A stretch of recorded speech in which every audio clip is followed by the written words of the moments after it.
Gentlemen, thank you so much for being with us today.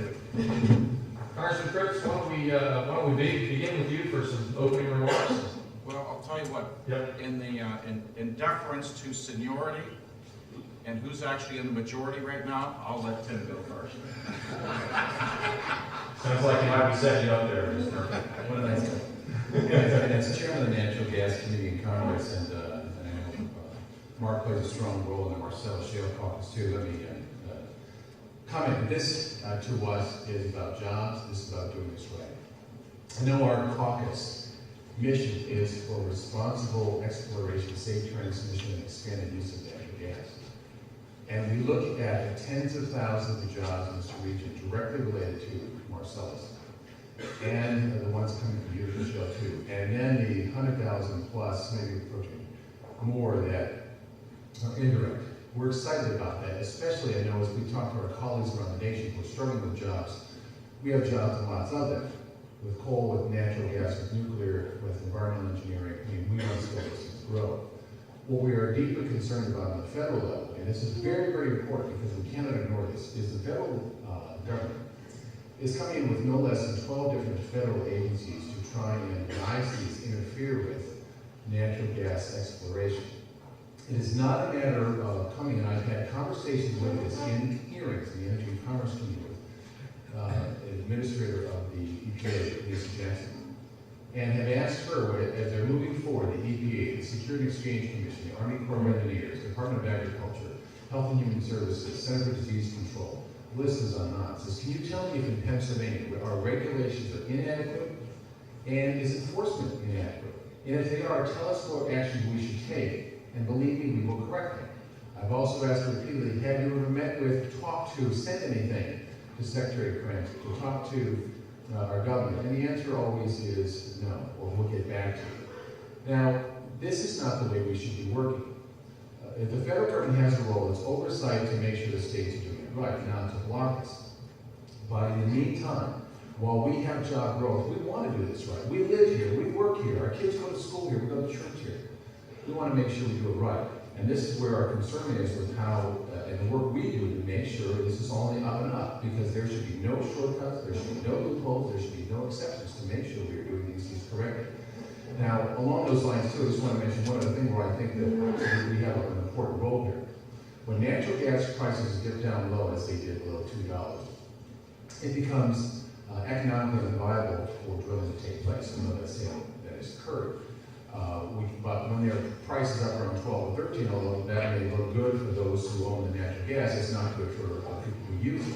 And so we do need a more stable price thing there. That's not something the federal government should set.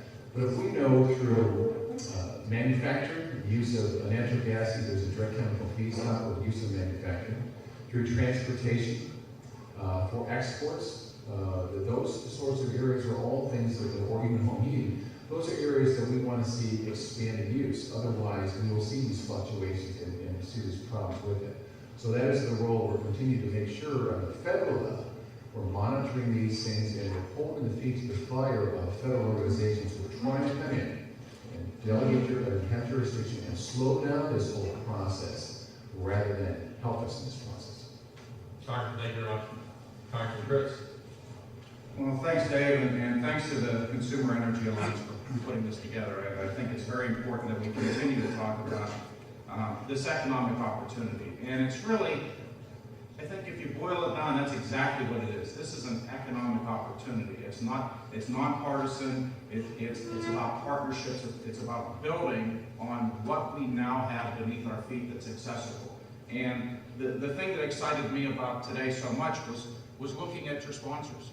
I mean, when you look at a U.S. Steel and Dow and Bayer that are sponsors of this event, when you look at Cleveland Brothers and Action Supply, which are suppliers in that food chain, when you see the Pennsylvania Independent Oil and Gas Association as a sponsor, Chevron, Shell, and Range, people who are doing the business of the natural gas exploration. And then also on the labor side, when you see the steel workers and the operating engineers and the electrical workers. I mean, this is all about partnerships and building on this economic opportunity. And I was excited to see that you had Washington County, you had Beaver County represented up here. You know, obviously Washington County is part of my current district, Beaver is part of my future district, And it's one of those things where We did that to you. What's that?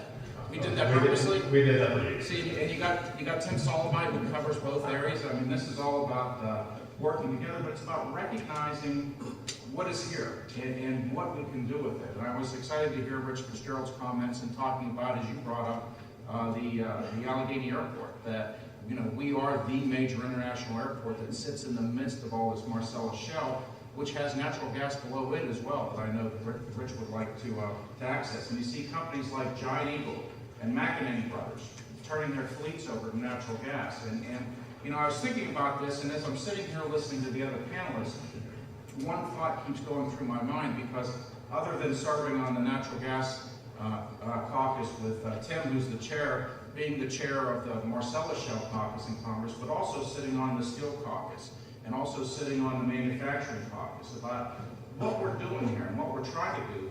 The thought that kept going through my mind was on sort of the flip side, is I'm also on armed services. Tim here is a Navy reservist, and as we all know, tomorrow is the 11th anniversary of 9/11. And when we talk about energy independence, what it means to not only the economy of this country, but also the national security of this country. Anytime anything goes on where there's a little blip and something might happen in the Straits of Hormuz, all of a sudden gas prices go through the roof. Well, that's not only a national security issue, but that's an economic issue, because that blip creates a ripple effect through everywhere. Or we have a threat of a hurricane down in Louisiana. What happens to gasoline prices? There's a lot of things going on here, and many times, Tim and I are on opposite sides of the political spectrum, and we butt heads sometimes, and we have ideological differences. This is not about ideology. This is about jobs. This is about Western Pennsylvania. This is about what's good for this country. And when we sit down, we're trying to work through, whether it's at the federal, the state, the local level, coming up with those solutions. So I'm thrilled to be here with you, talking about what we can do from the federal level. Obviously, when the Democrats are in power, a Democrat has a seat at the table trying to work through environmental issues, or whatever agency it seems to be that is creating a problem. When the Republicans are in power, obviously Tim as a Republican would have a seat at that table. So this is about figuring out where we are, what we can do, and what we can accomplish together. So thank you for the opportunity. I look forward to questions. Excellent. Before we jump to Mr. Kunz, I want to ask a question to federal representatives. Mr. Murphy, you mentioned some governors trying to have conversations, or particularly the governor of Pennsylvania having conversations with the administration. We're hearing increasingly from kind of CEA's perspective in states we're operating that there's not a very efficient dialogue between state representatives at the federal, local, and gubernatorial level and this administration, particularly with regard to hydraulic fracturing. Natural gas production is one. In the coastal states, you're seeing that with offshore production. You see the Atlantic states repeatedly, Democratic and Republican governors asked to at least understand what's available. But there seems to be loggerheads a little bit between the administration and some of these folks that are in the field.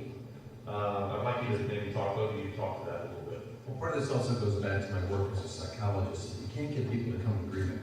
You can't get them to talk to each other. Right. And this is where, unfortunately, we stand. When you look at the amount of natural gas, oil, coal, energy resources we have, we could put millions of Americans to work, new jobs every year. Not only directly, but also, for example, legislation that I've had in office for a number of years has moved through our House, and that is if we drill off the coast for oil and natural gas, the federal revenue for 20 years is about $3.7 trillion. If we dedicate that towards transportation, like roads, highways, bridges, locks, dams, airports, water, sewer projects, so the infrastructure the government's supposed to pay for, we would create, what is about, for every $1 billion, you invest about 35,000 jobs. We could rebuild our highway system in this country. And that's clearly what a lot of governors are asking for. They recognize that the current transportation budget was about $34 billion we're putting this year. I mean, $34 billion would be eaten up by Pennsylvania in a year. It's just not enough. Pennsylvania's going to get, I think, 1.59 billion. It's not enough even for Allegheny County. We do need more, and this is a revenue stream for this in terms of royalties, lease agreements on federal properties, open lands, etc. But certainly, Republican and Democrat governors alike want to see us do this because they need that infrastructure fixed, and it's getting more expensive every day. Councilor Critz? Well, I just realized something, that Tim's been using psychology on me, and I didn't realize it. See, that shows you how good he is at it. But you're a good man. But, no, and you know, it's interesting you asked that question about disjointed or lack of communication. It's funny because just this morning I'm talking to Secretary Granson, and I asked him about the relationship that he sees as Secretary of DEP between the regional EPA office and the national EPA office, because there's even many times a lack of communication between those two entities or agencies or offices within the same agency. And it really creates a frustrating time. And I can tell you, in my previous life as the working for Jack Murtha, and I told Secretary Granson this, the one agency I had the most complaints about was the Pennsylvania DEP, because they are so stringent, and we've been through so much in Pennsylvania. So Tim Soloway talked about uniformity with Act 13. I've been talking to folks in all the energy sectors about uniformity, at least let you know where the playing field, what the playing field is, because then you can plan according to what it is. Whether it's good news or bad news, at least if you know what the news is, you can work towards it. So that's what we see as part of our job, is as oversight of the executive branch, is to make sure that we're working towards that. And we're in a frustrating time right now. You know, obviously in my current district, I have a lot of coal reserves. So, you know, I have my struggles with EPA on that side of the equation. And we want to see the federal government, the state governments, local, being able to take advantage again of this economic opportunity. So we're working towards that. I think at any time you're going to have bureaucracies, you're going to have lack of communication, and we have quite a bit of that. But I figured that sitting down and in bipartisan, nonpartisan fashion, working with industry, academia, conservationists, and the government, we can figure this out. And I think we are formulating something that will be good for this country going forward.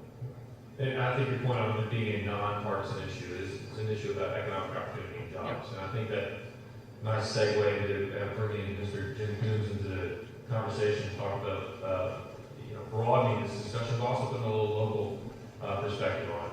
Mr. Kunz. Hey, good morning. Just a little background. I am the business manager at the International Union of Operating Engineers Local 66, and we represent over 7,000 men and women in the 33 western counties, that's half of Pennsylvania, and actually 3 counties in Ohio that surround Youngstown. My members work in the construction, utility, pipeline, industries, as well as the heavy construction equipment repair and maintenance industries. In fact, I've probably bet I'm, excuse me, I'm the only person in the room here that's actually happy to sit in construction traffic, because typically that's my members performing that work, and when they're working, they're happy, and when they're happy, I'm happy. For the past 2 years, my members have been experiencing either near or actually full or overemployment, and that's due in large part to the boom in the Marcellus and Utica Shale. Marcellus primarily here in southwestern PA, and the Utica that has begun to happen in eastern Ohio. Typically for us, our bread and butter or core work is in the heavy and highway, road, and bridge construction. But unfortunately, over the last number of years, the funding for that type of work has either remained stagnant or in many situations has actually been reduced. And that's caused a lot of loss in employment opportunities for my members. What Marcellus Shale has done is came at the right time to begin to provide significant employment for my members, and it actually has resulted in full employment instead of the double-digit unemployment we would have had we only been able to depend upon the building construction and the heavy road and bridge construction here in Pennsylvania and a little part of Ohio. Now, currently there are thousands of miles of natural gas gathering, transmission, and distribution pipelines being laid here in western Pennsylvania, and about 80 to 85% of that are using operating engineers or members of my union. Now, we've been performing this work for decades, and our advantage is that we do it and we train. In fact, at an international level, we are probably the only organization in the country that actually provides comprehensive, specific, training in pipeline construction and in the operation of the heavy equipment to do that work. Now that training is provided at no cost to our members. It's jointly managed by labor and management and is funded entirely by both our members and our employers. In addition to the pipeline,